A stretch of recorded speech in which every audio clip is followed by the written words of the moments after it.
प्यारे अधिवक्ता साथियों, सभी को हमारा जय सीताराम। आप सभी अधिवक्ता साथियों को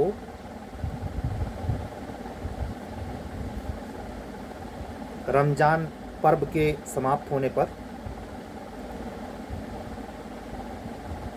इस्लाम धर्म को मानने वाले सभी अधिवक्ता साथियों, बंधुओं और बहनों को ईद उल जुहा की बहुत सारी शुभकामनाएं।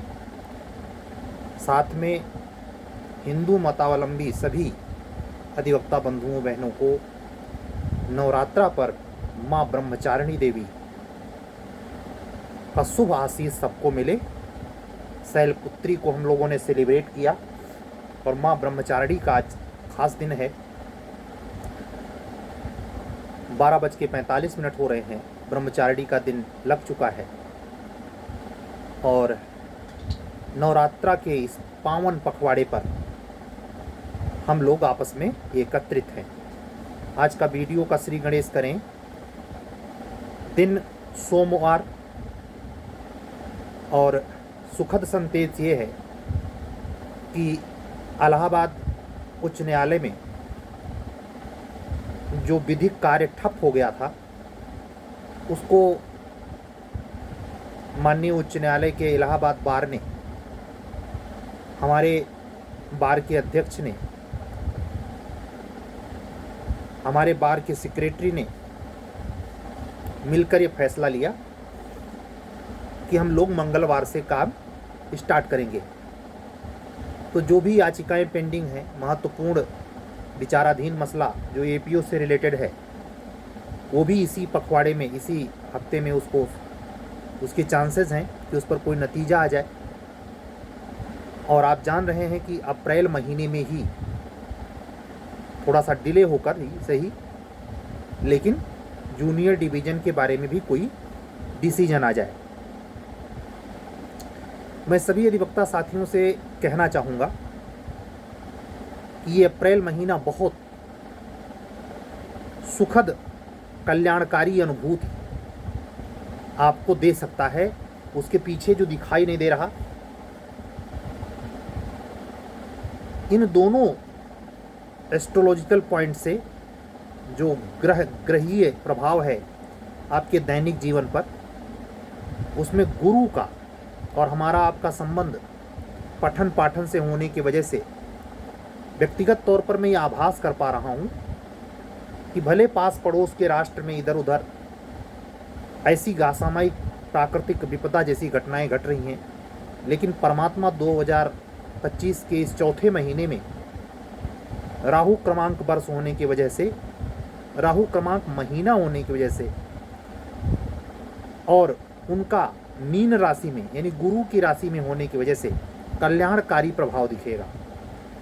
मैं पूरी उम्मीद करता हूँ इसी अप्रैल महीने में, क्या यूपी एचजेएस की प्रीलिम्स की डेट, क्या यूपी जूनियर डिवीज़न के एक्सपीरियंस का मसला और क्या यूपी एपीओ में वेटिंग लिस्ट को लेकर खिसकता लटकता विवाद, तीनों का हल होना चाहिए। तीनों पर सुखद समाचार मिलना चाहिए।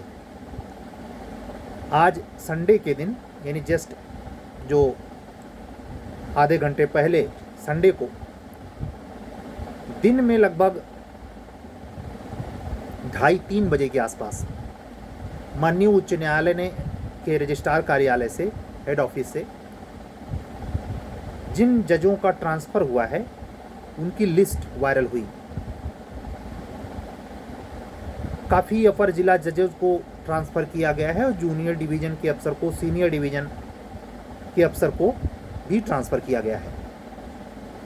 ये गतिविधि दर्शाती है कि हाई कोर्ट आने वाले दिनों में हायर जुडिशरी के संदर्भ में, महत्वपूर्ण परीक्षा के संदर्भ में हायर जुडिशरी के कोई निर्णय लेने की स्थिति की ओर बढ़ रहा है। और ये प्रकरण सिर्फ वहीं तक सीमित नहीं है। अप्रैल का पहला ही हफ्ता है जो खास करके 4 अप्रैल जब आएगा, माननीय इलाहाबाद उच्च न्यायालय को आवश्यक रूप से एक मसले में सुप्रीम कोर्ट में स्टेटस रिपोर्ट लगानी है। एक संभावना यहाँ बनती है, आज हम आपसे जब बात कर रहे हैं तो 31 मार्च है।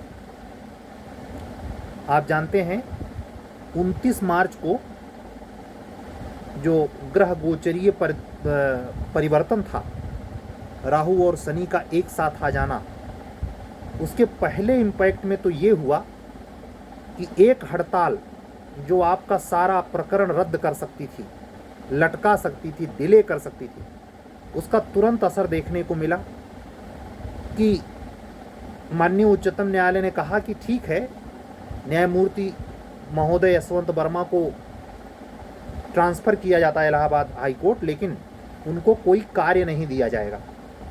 ऐसा शायद तब संभव हो पाया कि बार के चीफ सेक्रेटरी और प्रेसिडेंट महोदय वहाँ जाकर चीफ जस्टिस से पर्सनली मिले, कानून मंत्री से मिले, उन्होंने अपनी बात पहुँचाई, अपनी स्थिति से उन्होंने अवगत कराया। तो उस पर सुप्रीम कोर्ट का ये निर्णय कि जब तक इन पर इंक्वायरी रिपोर्ट नहीं आ जाती तब तक यशवंत वर्मा को, भले ट्रांसफ़र हो गया है, सर को कोई काम न दिया जाए। ये बहुत अफसोसजनक है। परमात्मा करे कि वो किसी आरोप में न फंसें, बेदाग साबित हों। इससे जो न्याय में आस्था है, न्याय में दृढ़ विश्वास है, वो पुनर्स्थापित हो पाए। लेकिन अगर इसमें सच्चाई पाई गई तो ये जो प्योर हृदय का है, उसके तो दिमाग के चूल्हे हिला ही दिया है, जमीर भी खिसका देगा। ये संख्या इतनी लिमिटेड है। हालांकि मैं इस मुद्दे पे कम बात करना चाहता हूं, लेकिन संजोग अच्छा है तो कहना मुझे बुरा नहीं लग रहा और आपको सुनने में भी बुरा नहीं लगना चाहिए। जो नॉनवेज खाता है, जो नॉनवेज खाता है, उसको वेज वाले से प्रॉब्लम नहीं है, लेकिन जो केवल मेरी तरह वेज खाता है, नॉन वेज से बहुत दिक्कत होती है। शायद ये नॉन वेज खाने वाला कभी ये समझ पाए कि वेज वाले को प्रॉब्लम कितनी होती है। ऐसे ही जो सत्यनिष्ठ और ईमानदार है, उसको बहुत दिक्कत होती है बेईमानी से। बेईमानी करने वाले को बेईमानी से, ईमानदारी से कोई प्रॉब्लम नहीं। बेईमानी करने वाले को ईमानदार से कोई दिक्कत नहीं, और बेईमानी जब कर ही रहा तो बेईमान से क्या प्रॉब्लम होगी। यानी नॉनवेज खाने वाले की बल्ले बल्ले, बेईमानी करने वाले की बल्ले बल्ले। दिक्कत किसको है? वेज खाने वाले और सत्य पर चलने वाले ईमानदार व्यक्ति की बहुत दिक्कत है। इसलिए जो आस्था है वो प्योर है। यहाँ तक कि डकैत भी हो, फ्रॉड करता हो, वो भी अपने मामले में ईमानदार होता है। तो ये जो हम लोग कसमकस देख रहे हैं जूनियर डिवीज़न एचजेएस सब में, जो विधिक मामले से जुड़ा हुआ है, उसमें हम ये चाहते हैं कि ईमानदारी से त्वरित निर्णय हो जाए। पता नहीं क्या मामला है कि सुप्रीम कोर्ट जब फैसला सुरक्षित रखे हुए है एक्सपीरियंस के नाम पर, तो उसको क्यों टरका रहा है? चाहिए बच्चों के न्याय के हित में, एक दो नहीं कई स्टेट के जूनियर डिवीज़न की वैकेंसियाँ रुक गई हैं, बच्चों की उम्मीद चरमराती जाती है। हर व्यक्ति यथाशीघ्र रोजगार पाने के लिए मर रहा है, हर व्यक्ति की उम्र जा रही है। इसको माननीय उच्चतम न्यायालय को भी संज्ञान में लेना चाहिए। और मैं उम्मीद करता हूं कि हमारे अपील से नहीं, हमारे अनुरोध करने का कोई खास अर्थ नहीं, लेकिन ग्रह गोचरीय स्थिति से मैं ये गेस कर पा रहा हूं कि अप्रैल का महीना आपको सुखद अनुभूति देके जाएगा सभी लोगों को। एपीओ के संदर्भ में जो वैकेंसीज हैं उसमें क्लासिफिकेशन होने के आसार हैं, यानी जनरल और ओबीसी स्पेशल कोटे की भी सीट प्रकाशित हो सकती है, विज्ञापित हो सकती है। इसमें कोई बहुत ताजुब वाली बात नहीं है, समय आने पे सब पता चलेगा। लेकिन जब तक वो वैकेंसी गजट नहीं होती, हर दिन ये चर्चा का कारण भी बनेगी। अगर उस पर हम बिल्कुल ना बोलें तो हम साफ अनुभव करते हैं कि आपको मेरे फिर वीडियो से कोई खास मतलब नहीं रहता। और हम ये बोलते इसलिए नहीं हैं कि आप हमारे वीडियो से मतलब रखें, हम बोलते तब हैं जब उसके पीछे का कोई घटनाक्रम के अनुसार नया आधार बनता है, अन्यथा नहीं। 2-3 वीडियो 2-3 दिन ऐसे कंटिन्यूअस क्रॉस चला जाता है, रिक्तियों के संदर्भ में कोई बातचीत नहीं होती। आप अगर ऐसे नहीं समझ सकते तो प्रमाण के तौर पर पीछे की वीडियो चेक कर सकते हैं। यहाँ व्यू बढ़ाने का कोई पर्पस नहीं, आपसे संबंध अस्थायी रहे ये भी उद्देश्य नहीं। सिर्फ उद्देश्य है कि प्रतियोगिता के लिए जो अपरिहार्य सूचनाएं हैं उसकी प्रामाणिकता के साथ वो संसूचना आप तक जरूर पहुंच जाए और उस पर आप उसी हिसाब से अपनी प्रतियोगिता की रणनीति बना लें और अपनी पढ़ाई करें। मेरा उद्देश्य ये होता है।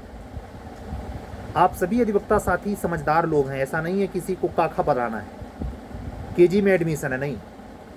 सबके पास बुद्धि विवेक है, सबके पास अपनी समझ है, सबके पास जुड़ने ना जुड़ने की अपनी मानद शर्तें हैं। मैं सभी अधिवक्ता साथियों से कहूँगा कि ये जो महीना है, आप यह भी जानते हैं कि 27 अप्रैल को झारखंड में जूनियर HJS का मेंस होना है। एक ही दिन में वहाँ का मेंस कंप्लीट हो जाएगा। तो जिन लोगों को छत्तीसगढ़ में नील रिजल्ट आया है और छत्तीसगढ़ HJS का मेंस देने गए थे, उसमें से बहुत सारे अधिवक्ता हैं, क्योंकि यूपी HJS की डेट कन्फर्म नहीं हुई और उन्होंने झारखंड HJS अप्लाई किया है। झारखंड उच्च न्यायालय रांची ने उनको प्रथम दृष्टया आहार माना है कि आप मेंस लिखें आके, तो स्वाभाविक है कि वो पढ़ाई कर रहे होंगे। मैं ये मान के चलता हूँ। दिल्ली उच्च न्यायालय 22-23 मार्च को संपन्न हुआ, आप लोगों को पता है। उसका भी रिजल्ट आने के लिए 1 महीने बाद उम्मीद की जा सकती है, अप्रैल बाद, मई में। लेकिन ये मुझे लगता है कि शायद यूपी हायर जुडिशरी का प्रीलिम्स ना हो पाया हो। क्या दिल्ली उच्च न्यायालय का फाइनल रिजल्ट आ सकता है मेंस का? ये समय तय करेगा। आप सभी अधिवक्ता साथी मेरे द्वारा बातचीत के दरमियान बताए जा रहे विभिन्न परीक्षाओं की स्थिति से आप एक प्रकार से पर डे बाय डे आप अपने हित की वैकेंसी, अपने हित की न्यूज़ जरूर इसमें पाते होंगे और पाएंगे आगे चलकर भी। जैसे मैंने देखा कुछ चैनल पे जो यूट्यूब पे टीचिंग करते हैं, लॉ पढ़ा रहे हैं, कुछ लोगों ने डाल रखा है कि छत्तीसगढ़ जो जूनियर डिवीज़न जिसका विवाद 23 अप्रैल को सुना जाना है, उसके पहले सुप्रीम कोर्ट के निर्णय आने के आसार हैं। मुझे पूरी उम्मीद है कि 23 अप्रैल को जो तारीख लगी है छत्तीसगढ़ उच्च न्यायालय में, वो केवल सुप्रीम कोर्ट का व्यू पढ़ने के लिए लगी है। सुप्रीम कोर्ट उसके पहले क्या कह चुका है उसका व्यू, यानी अब उस व्यू में कितना बड़ा डिजास्टर इम्पैक्ट पड़ेगा ये तो वक्त तय करेगा। तो अभी पूर्व से अन्य यूट्यूबर की तरह या पेशेवराना अंदाज में मैं कोई कार्यक्रम छत्तीसगढ़ जूनियर डिवीज़न के लिए, छत्तीसगढ़ हायर जुडिशरी के लिए भी मैंने कोई प्री या मेंस का कार्यक्रम नहीं चलाया था। हम हाथ वहीं डाल रहे हैं जो मेरे बस में है और जो मैं यूपी जूनियर डिवीज़न, एपीओ और हायर जुडिशरी के पॉइंट ऑफ व्यू से सटीक पाता हूँ, वहीं तक। हर स्टेट में जाने का मेरा कोई इरादा नहीं है। बिहार एपीओ की वैकेंसी अगर आने वाले 100 दिन में आ जाती है, वो यूपी के एपीओ के पहले आ जाती है। स्वाभाविक है उसका एक एक क्वेश्चन पेपर, क्या जीएस, क्या लॉ, क्या माइनर लॉ, सब पर क्लासेज भी उपलब्ध होंगी और साथ में प्री और मेंस दोनों की प्री मेंस ओरिएंटेड सीरीज भी उपलब्ध रहेगी। आप सभी अधिवक्ता साथियों से हर दिन की तरह रोज अपील कर रहा हूँ कि अगर आपको एक्सपीरियंस के नाम पर ये लगता है कि गड़बड़ हो जाएगा, शायद इस बार नहीं मिलेगा, तो एपीओ को सेंट्रलाइज करके, चाहे जहां आप सहज पाते हो सिलेबस आप चेक कर लें, बिहार क्या यूपी, फोकस होकर पढ़ाई करें। 256 पद है बिहार में और यूपी में मुझे जो लगता है, मुझे जो समझ आती है, 115 के आसपास अगर वेटिंग लिस्ट जारी नहीं होती है जनरल की सीटें हैं और लगभग 67 के आसपास ओबीसी एससी के लिए सीटें हैं। ये दो अलग अलग वैकेंसीज हो सकती हैं, गारंटी तो नहीं देता, लेकिन विभागीय अभियोजन निदेशालय से जो रिपोर्ट्स हैं उसमें इंडिकेशन इसी बात का मिलता है, जो कि दिसंबर 2024 में ही कंफर्म है। उस पर डिले होने का एकमात्र कारण वेटिंग लिस्ट को लेकर विवाद है। तो मुझे लगता है हिमाचल प्रदेश का प्री का रिजल्ट आउट हो चुका है। आपको ये भी बता चुका हूँ कि हिमाचल प्रदेश में मेंस के रिजल्ट को रोक लिया गया है, मेंस के एग्ज़ाम को रोक लिया गया है जब तक सुप्रीम कोर्ट कुछ कह नहीं देता। आपको ये भी बता चुका हूँ कि असम के high court, Guwahati high court ने भी विज्ञापित भर्ती को स्थगित कर दिया है। इतने सब के बावजूद भी अगर आप कोई अधिवक्ता साथी बंधु बहन अधीर होता है, घबराता है, तैयारी बीच में छोड़ देना चाहता है, पेशेंस खो देता है, तो अपना ही नुकसान उठाएगा। जो पसीना बहाता है, जो पसीना बहाता है, जी तोड़ मेहनत करता है, उसी को दूसरे को नहीं। जब हल्की हवा चलती है तो ठंड का बेहतरीन एहसास होता है। ठंडी हवा चलने वाली है और अगर आप भागे, अगर आपने बीच में रास्ता तोड़ा तो इसके लिए सिर्फ और सिर्फ आप जिम्मेदार होंगे। ये सनी की पोस्ट है, क्या जुडिशरी में जाना, क्या अपर जिला जज बनना। इसमें अगर पेशेंस नहीं है तो आप इस क्षेत्र में प्रयास ना करें।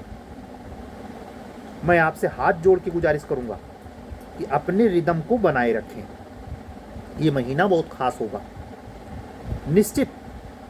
3 के तीनों में, जैसा कि वीडियो के शुरू में मैंने कहा, पॉजिटिव साइन देखने को मिल सकता है। तो जैसे अब तक वेट किया है, ऐसे अप्रैल में वेट करने में क्या जाता है। ठीक है, आज तो फिलहाल जो सोमवार का तारीख है 31 है और मंगलवार को 1 अप्रैल है। तो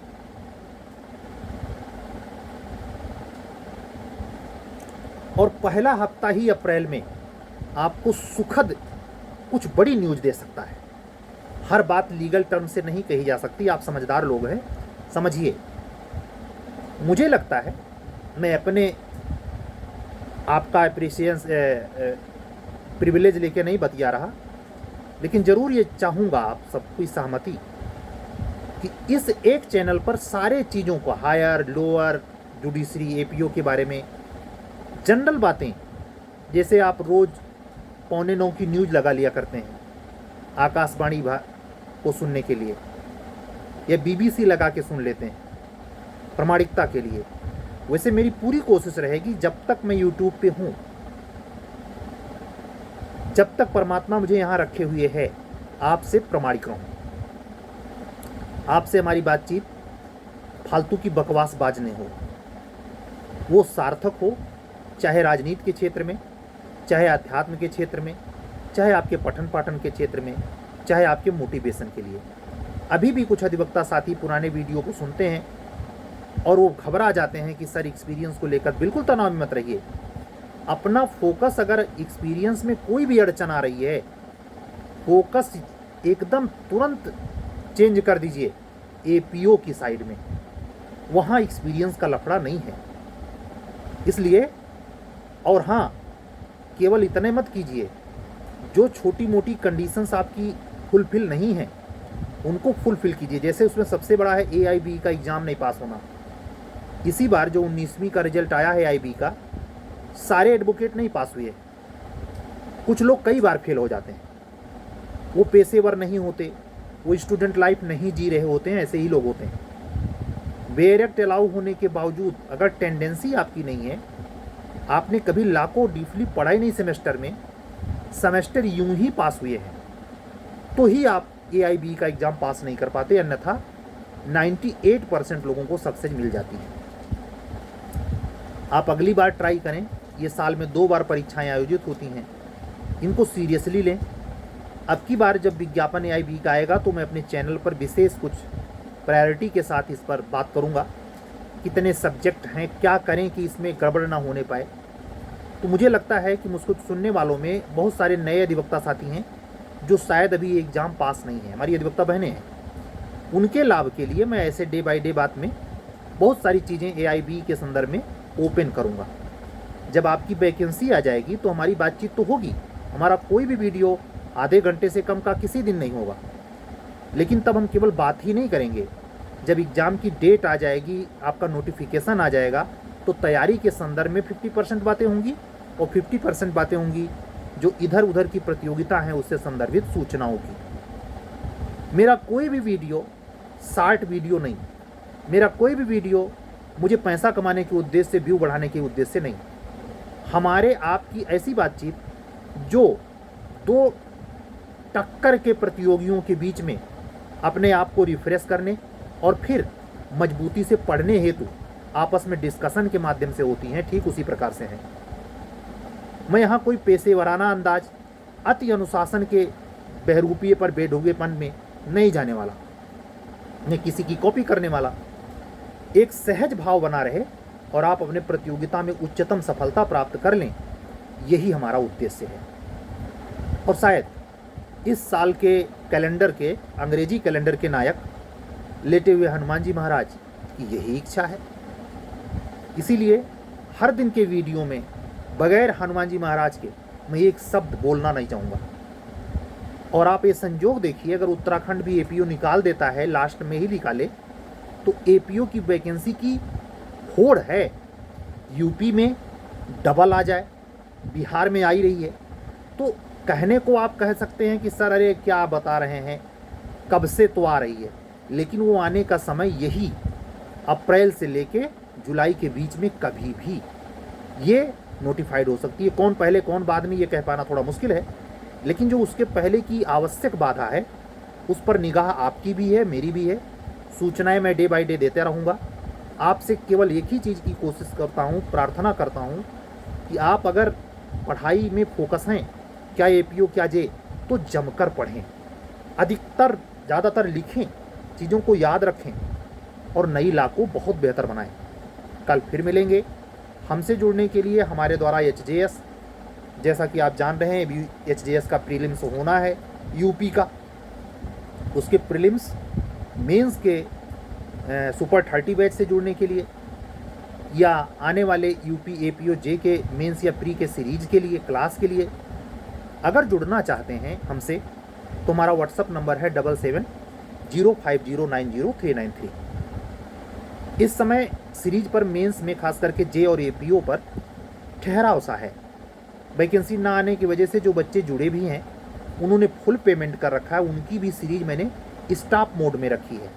लेकिन जो बच्चा स्पेशली मांगता है उसको मैं मना नहीं करता, उसकी कॉपी थोड़ा डिले चेक हो जाती है लेकिन होती ज़रूर है। तो आप इससे ये कतई ना माने कि इस समय सब कुछ बंद है, नहीं, आप जुड़ सकते हैं, आप कंटिन्यू हो सकते हैं। मैंने पूर्व के कई वीडियो में समझाया कि जूनियर डिवीज़न की मेंस की पूरी सीरीज कंप्लीट करने के लिए कम से कम आपके पास 150 दिन होने चाहिए, 170-80 दिन। एपीओ की सीरीज कंप्लीट करने के लिए आपके पास 75 दिन होने चाहिए, मिनिमम 150 दिन इसमें भी होने चाहिए। और एचजेएस की सुपर 30 की सीरीज कंप्लीट करने के लिए आपके पास समय नहीं है, ऐसे कह सकता हूँ, क्योंकि जब शुरू करेगा हायर जुडिशरी माननीय उच्च न्यायालय इलाहाबाद, तो बहुत त्वरित गति से ये कार्यक्रम करवा सकता है, बहुत डिले हो चुका है। आप इस चीज़ को अगर समझते हैं तो मेरी बातों से सहमत होंगे। आपको जुड़ने के लिए जो हमारा व्हाट्सअप नंबर है एक बार फिर से सुन लें, 7705090393। अगर आप हमारे चैनल पर नए हैं तो चैनल को सब्सक्राइब करें। सूचनाओं की प्रामाणिकता, पीसीएसजे, एपीओ और एचजेएस से रिलेटेड तैयारी के लिए क्या हिंदी मीडियम, क्या इंग्लिश मीडियम, मेंस व प्री की सीरीज अवेलेबल होने, उससे कनेक्ट होने का ये चैनल है। आपका हमारे चैनल पर स्वागत है। कल फिर मिलेंगे। चलने दीजिए सभी अधिवक्ता साथियों को नवरात्रा में विशेष पखवाड़े पर और ईद उल जुहा की शुभकामनाएं देते हुए चलता हूँ। कल मिलने के पक्के वादे के साथ। जय जय सिया राम। शुभ रात्रि। सत्यमेव जयते।